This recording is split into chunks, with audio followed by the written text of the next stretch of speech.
Como Vivendo em Casa, nós estamos na série Deus Escreve Certo por Linhas Tortas. Hoje perguntando, onde está Deus? Em momentos de grandes tragédias, o questionamento pela ausência de Deus vem com muita força. Depois da Segunda Guerra Mundial, teólogos se perguntavam como falar de Deus para quem passou por Hiroshima, Nagasaki, Auschwitz e Birkenau. Quem viu uma cova comum com 250 mil corpos de Hutus e Tutsis mortos no conflito étnico de Uganda, isso em 1994, e também os médicos que retornaram do Haiti, onde socorreram vítimas do terremoto que, em 2010, devastou o país, perguntavam: onde está Deus nessa tragédia?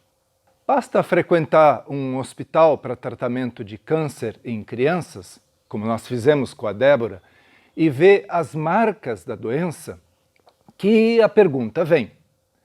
E nesses 2 anos de pandemia, quanto pânico, medo, raiva, tristeza, confusão e desespero nós vimos. Até as pessoas mais religiosas se perguntam: onde está Deus? A pergunta é a mesma que se faz quando uma pandemia mata milhões de pessoas ou quando uma única criança morre de câncer. Nessas situações, a pergunta por Deus vem junto de outras perguntas que são existenciais. Por que isso aconteceu comigo? Por que eles morreram e eu fui poupado? No auge da mortalidade pela Covid-19, a CNN americana entrevistou o pastor Rick Warren. Logo, um telespectador perguntou: onde está Deus durante uma pandemia? Warren disse que também lhe perguntavam isso quando o seu filho morreu. O filho dele tinha problemas mentais e acabou cometendo suicídio. Ele disse que Deus estava no mesmo lugar em que estava quando o filho Jesus foi morto. Deus estava pranteando a falta de humanidade no trato de uns com os outros. Se vê Deus na bondade das pessoas. E o silêncio de Deus não é apatia, porque o cristão sente o seu amor, mesmo que ele não nos livre da cruz, como aliás não poupou Jesus. Deus é empático com a humanidade e, sendo discreto, está agindo através de pessoas que colocam o amor em prática e até arriscam a vida para salvar a vida dos outros.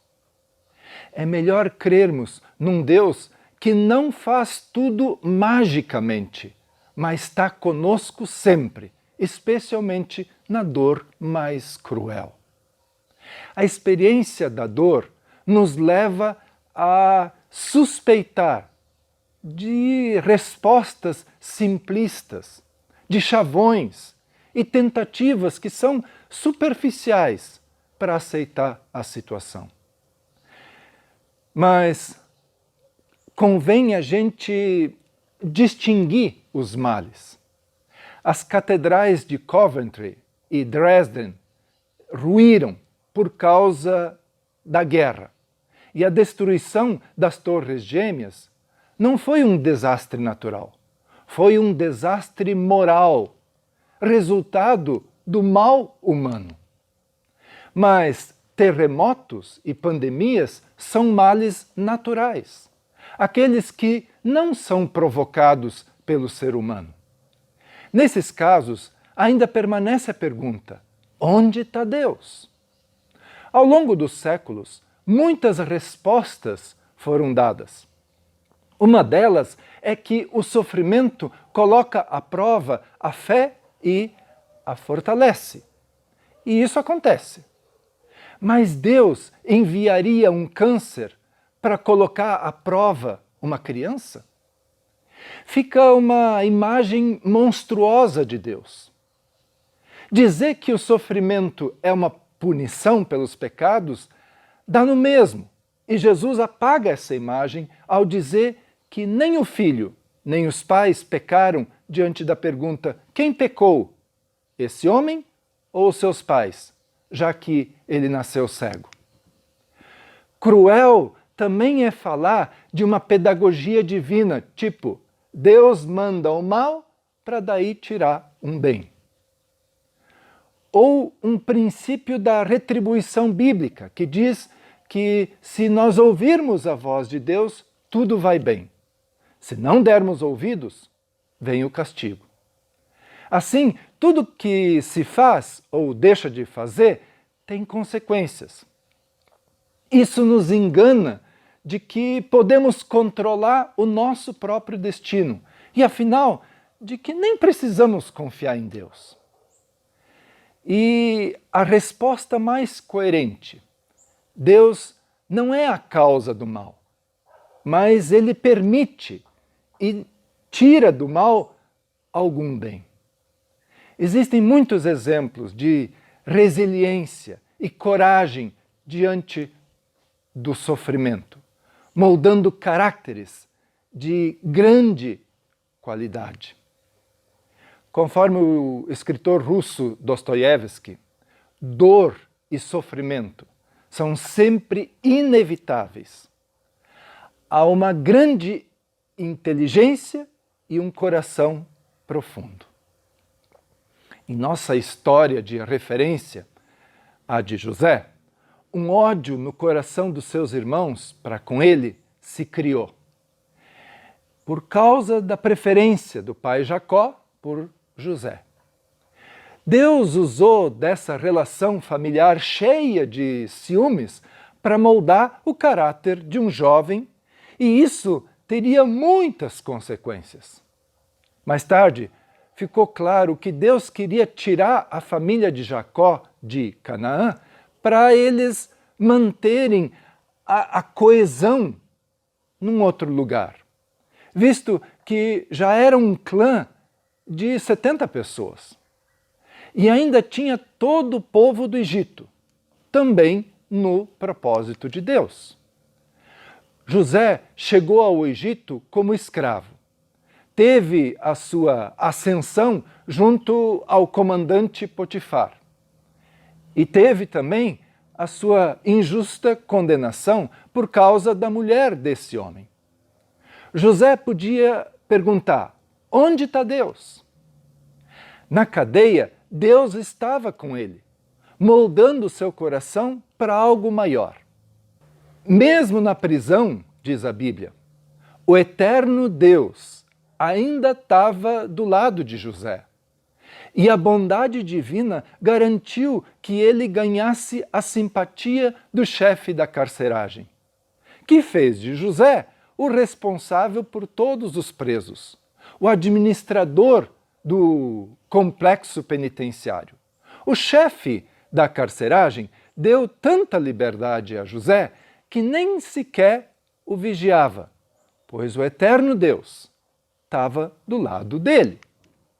Na prisão, José conhece o padeiro e o copeiro do rei do Egito, que foram presos, e acaba por revelar os seus sonhos. Depois de ajudar o copeiro e esse ser reintegrado às suas antigas funções, José foi esquecido na prisão por pelo menos 2 anos. Daí também o faraó tem os seus sonhos, e o copeiro lembra das interpretações certeiras de José. Ele é tirado da prisão e revela o sentido dos sonhos do faraó. E ainda esclareceu quem está por detrás de tudo. E aí nós lemos: eu não, mas Deus, Ele vai acalmar o coração do faraó. Como reconhecimento, o faraó o estabelece como o segundo na hierarquia do Egito. O sonho torna-se realidade e o Egito passa por 7 anos de fartura e depois 7 anos de escassez. Como administrador do Egito, José abastece todos os egípcios nos anos de seca, com a comida que foi armazenada nos anos de fartura.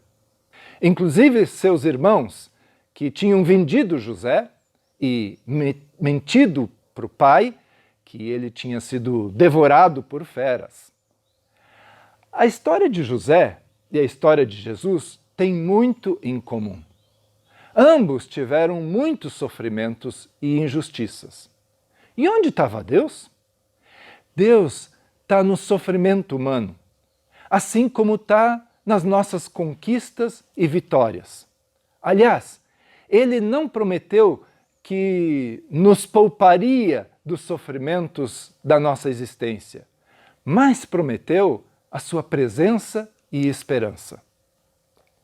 Segundo o terapeuta Marcos Kopeska, se não houvesse sofrimento, pelo menos 150 capítulos da Bíblia não precisariam estar lá. Dentre eles, os livros completos de Lamentações e de Jó. A história da humanidade e as nossas histórias particulares são pontilhadas desses sofrimentos, infortúnios e também das alegrias. O sofrimento não é questão de castigo ou de ausência de Deus, mas Ele está onde sempre esteve. Deus está ao nosso lado. Esse Deus é o Deus que ama, um Deus que se deixa conhecer e que se preocupa conosco. Deus não está fora do alcance do sofrimento e da dor humana. Sim, Deus sofre quando o povo sofre. Ele sofre quando uma pessoa sofre. Isso fica mais evidente em Jesus Cristo, que nos revelou o Deus crucificado. Jesus nos revelou o Deus que viveu as limitações, o Deus que sofre e morre. E, ao fazer isso, assume a dor de todos que sofrem na história. Então, mais que declarar que Jesus é Deus, é preciso declarar que Deus é Jesus. É olhando para Jesus que nós aprendemos como Deus é e onde Ele está. Deus sofre com os que sofrem. Mais do que ninguém, Ele está junto de nós. E isso nos enche de ânimo. Pense nisso. Além de convidar você para se inscrever no nosso canal, ativar o sininho, apoiar a integração das crianças na programação delas, inclusive com novidades para os próximos dias, eu também compartilho de que nós temos tido os nossos encontros presenciais aos domingos, às 18 horas, no CPM, na Rua Francisco Caron, 630. A exceção será no dia 27 de fevereiro. E, na medida que os nossos grupos de conexão retomam suas atividades, nós convidamos, para quem não participa de um desses pequenos grupos, a se integrar. Para isso, entre em contato para saber mais. Um grande abraço.